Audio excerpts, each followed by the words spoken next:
And a very good morning to you. Welcome back again. And for the next half hour or so, we're going to look at a little bit of this and a little bit of that before we get the very feisty uh, Liza Page with her alternative view. Very well researched alternative stories, alternative ideas, and alternative thoughts from the world of the internet, not normally broadcast on any established television stations. So she'll be along at 11 o'clock. In the meantime, it's now 9:33. It's not going to be that warm today, only about 17 to 18 degrees. It's going to start to rain about lunchtime. It'll clear up again about tea time. But a gentle breeze today, and none of the vicious, violent winds that we had yesterday. But don't take that as a norm, because all sorts of things can happen, and we could actually end up being swept away again the way that we were yesterday. Anyway, you're watching Mirador Television out of the White Hart Hotel in Lewes, East Sussex, and we're going to take a little look at, as I say, a bit of this and a bit of that, things that we've accumulated over the years, and that we think is well worthwhile taking a fresh look at, particularly now that the nature and viewership of television has changed. So a lot of this will be new. So let's one of our remits is to look at food. Let's join Lalada Daniels and her look at food in Lewes.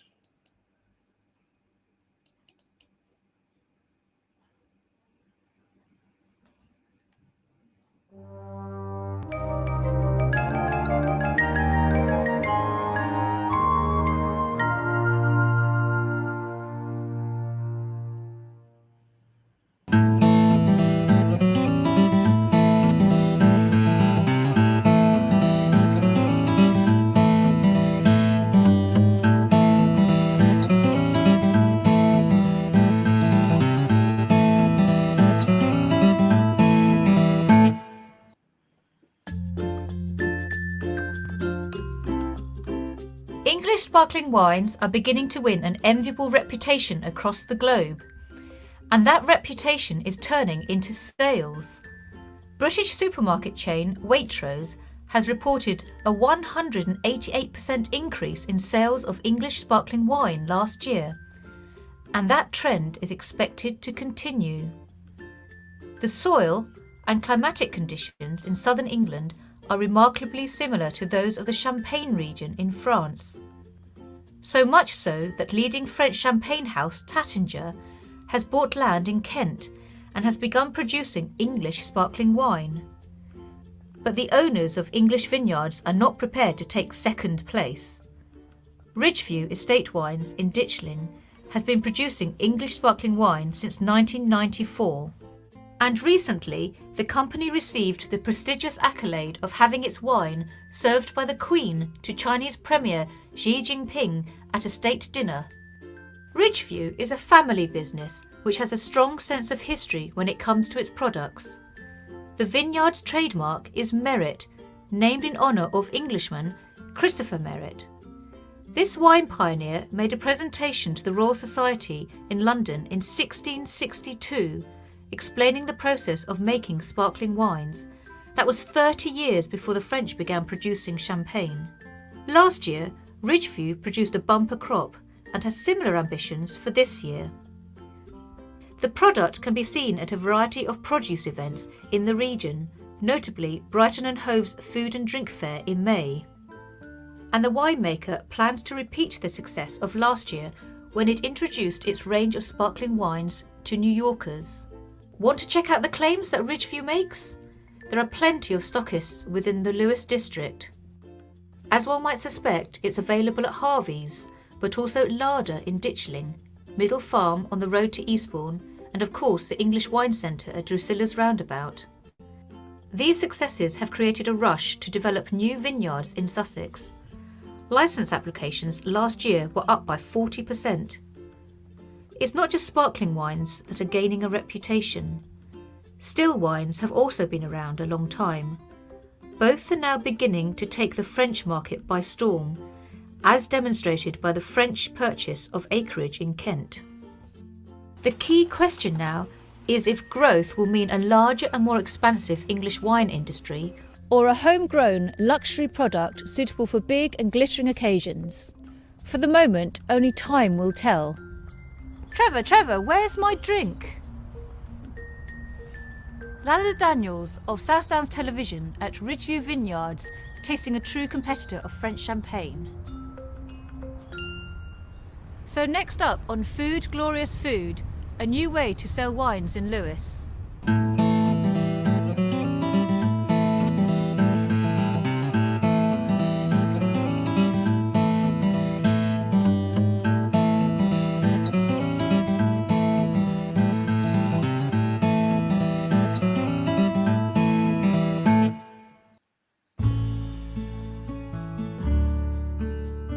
Symposium has a friendly, laid-back atmosphere with staff who clearly have a passion for wine.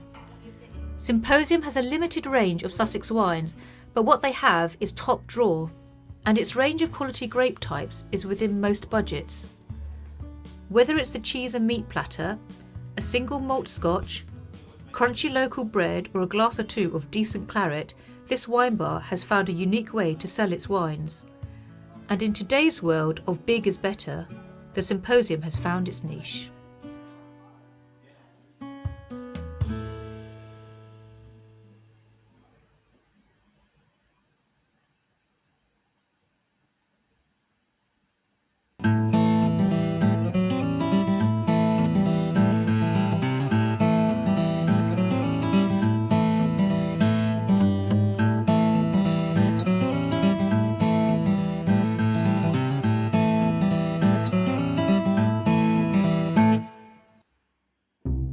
It was Trove Tuesday this week, in other words, Pancake Day. So perhaps it's time for a taste of homemade pancakes you can serve up yourself.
Back at the vineyard and feeling a bit peckish. As Omar Khayyam said, a jug of wine, a loaf of bread. Well, we've looked at the jug of wine. Now for the loaf of bread. Most bread in modern times is mass-produced in big bakeries. But there's one Lewes outfit that is bucking the trend. The Flint Owl Bakery on School Hill bakes its own bread and sells it in its own cafe and on a market stall in the farmers' market. The bakery started small, but now delivers its loaves to dozens of restaurants and shops across East Sussex. Flint Owl's sourdough bread is made to a special recipe. The flour is ground by millers who employ traditional stone grinding methods that help to retain the flour's minerals and vitamins. Then the bakers add sea salt and water from the nearby Glynde spring. No yeast, no additives or preservatives. This bread is as natural as you can get, giving it a much longer shelf life. Flint Owl Bakery, another gem in the South Downs food sector crown.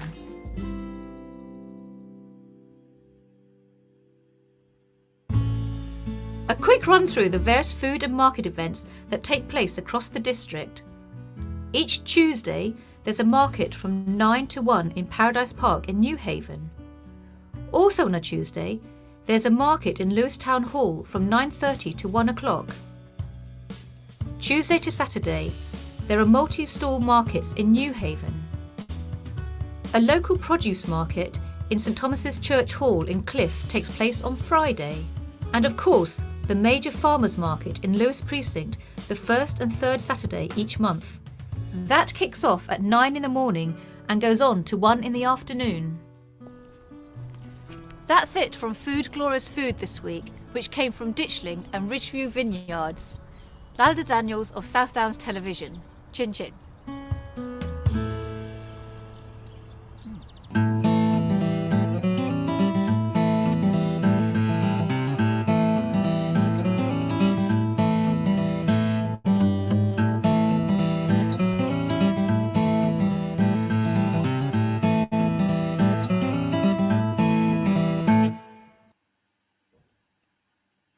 Well, Lara Daniels, a very, very talented young lady who actually devotes her life to social work, looking after elderly people and those who somehow find it difficult to cope with the stress of modern life. And we hope that it won't be too long before we have her back in front of the camera and permit her to carry on with the work that she's devoted to. Sorry if you actually missed the bit about the pancakes, but never mind. We'll replay the pancake stuff in a little while. Now, we will try very hard to get the right things up, shall we? Let's go gardening with Joey and his pal Alex.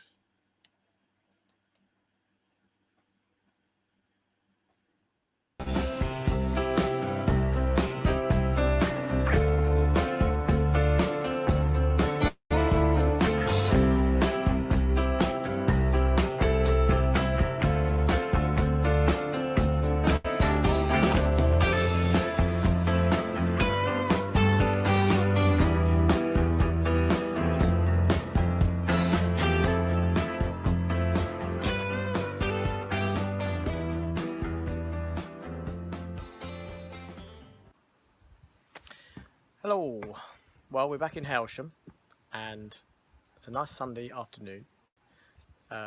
Joey and I are back in the garden that we did a few months ago, the purple and white garden over in Hailsham, and you haven't seen it for a while. There's a lot of development that has happened in the last, must be about a month since I filmed here, if not maybe a bit longer. So in a moment I'll show you around, and you can, I'll spin the camera around. You can see what's happening with the plants. But the most important thing today is that we're going to do a bit of harvesting. So the vegetables that we planted a load of marrows and courgettes, tomatoes, cucumbers. Some of them can be harvested now. In fact, we have been harvesting them, but today I'm going to show you some active harvesting. And we're also going today to tie in and tidy up some of the vegetables, because the tomatoes I haven't been over for a while. So they end up with these little side shoots that you have to take out in order to encourage the growth correctly. So I'm going to show you what I've got here, which is a very important little gardener's tool, which is a little tiny knife. And this little knife we use for cutting vegetables off of their stems. So like a little what do they call them, scythe, I suppose. But it's very useful, certainly for cutting marrows, because you don't want to damage the rest of the plant when you're getting them off. So we're going to come out into where our marrows have been growing, and I don't know if you can see, but down here we've got a little cluster of 3. Well, I'm going to be honest, I do, to be honest, think that these are courgettes, and we've left them a little bit longer than they should have been, so they have turned into marrows. Obviously marrows and courgettes are different plants. However, it would appear that, I'm just going to cut this off while I'm talking, but it would appear that if you leave a courgette too long, it kind of turns into a marrow. So these are really nice. Just peeled. If you peel them, take out the middle, slice them up and boil them.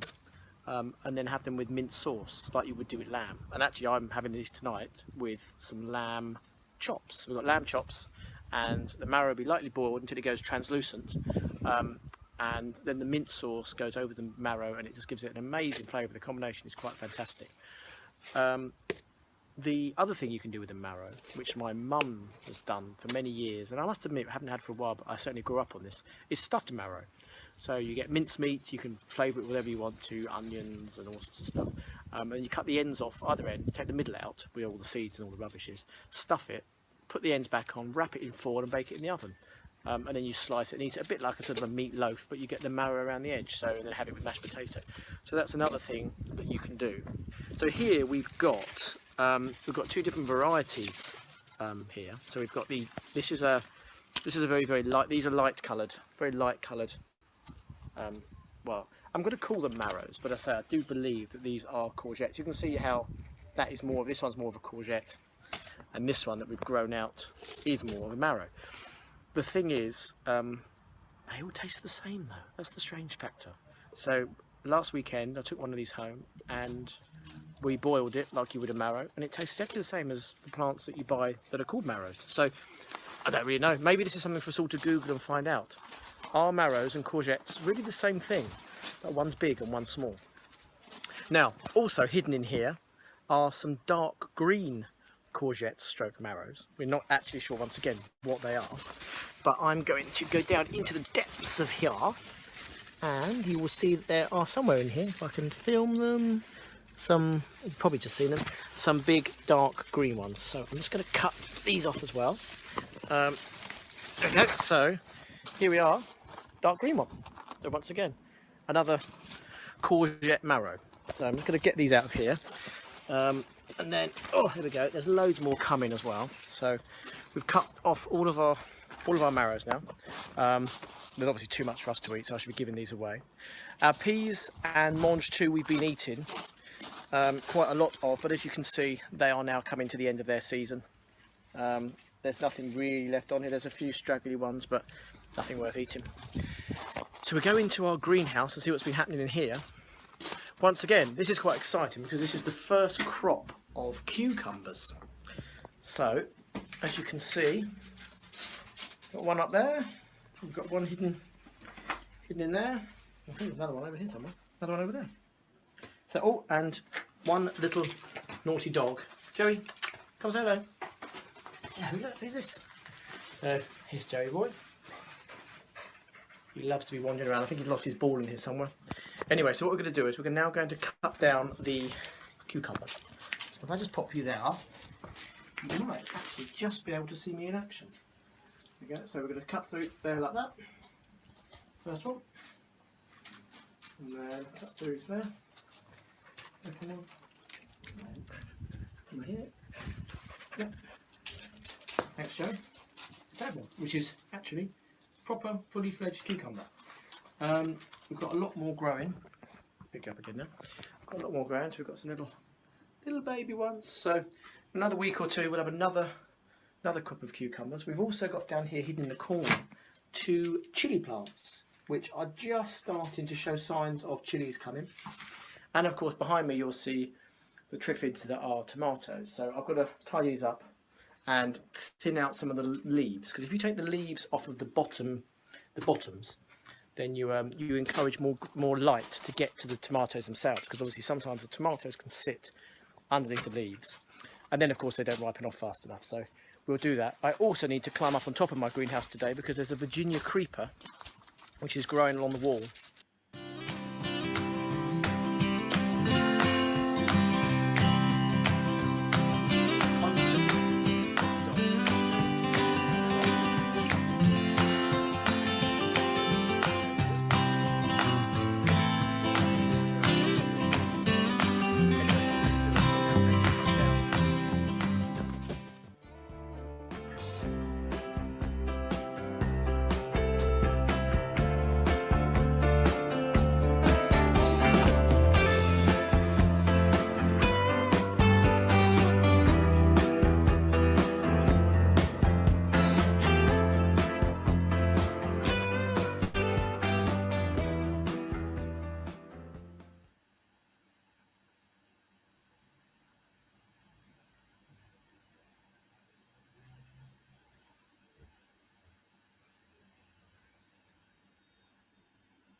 I got a new configuration, and I hit a button and it doesn't work. So it's taking me just a little time, but nowhere near as bad as it was before our break.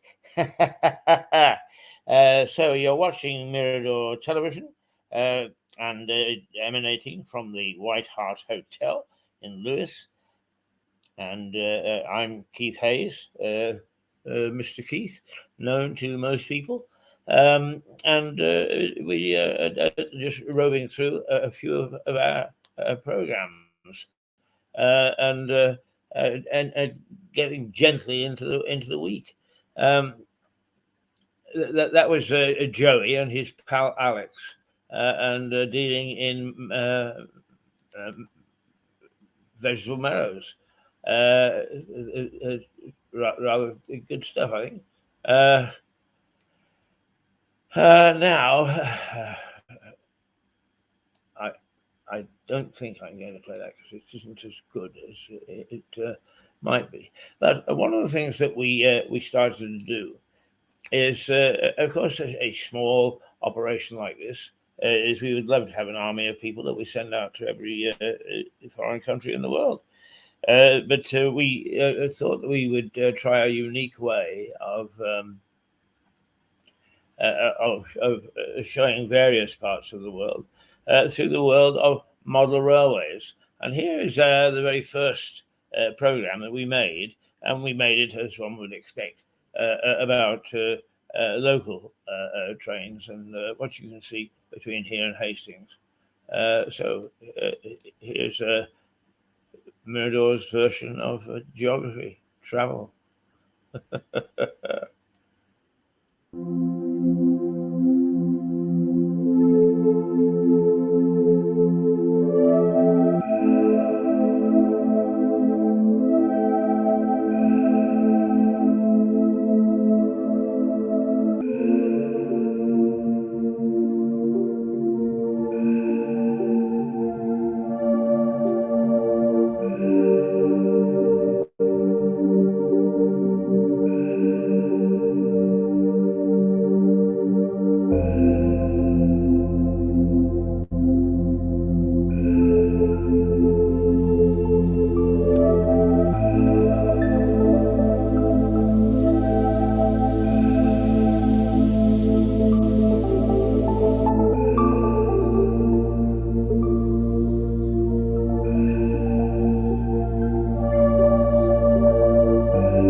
ago at just a little trip down the south coast on model railways, and that is a different way of doing things, I guess. And we've got them from all over the world. So who knows what might come of anything. Now, we're going to take a little break again.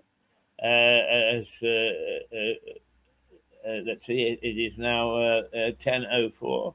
Liza Page will be along in an hour. And we've got some more stuff to show you in between time, but we're going to take a little break to catch our breath and make sure that we're capable. I actually have my mouth dries out because of my Parkinson's, and I like to think that I can talk to you in a cogent way. Ooh, you like that word, cogent? All right, here we go with a little visit to the Grange Park. One of our viewers says, for God's sake, are we going back to Grange Park again? But this is actually our potter's wheel. This is what we do when we need to take a breath. And actually, no matter how many times I see this, I love it.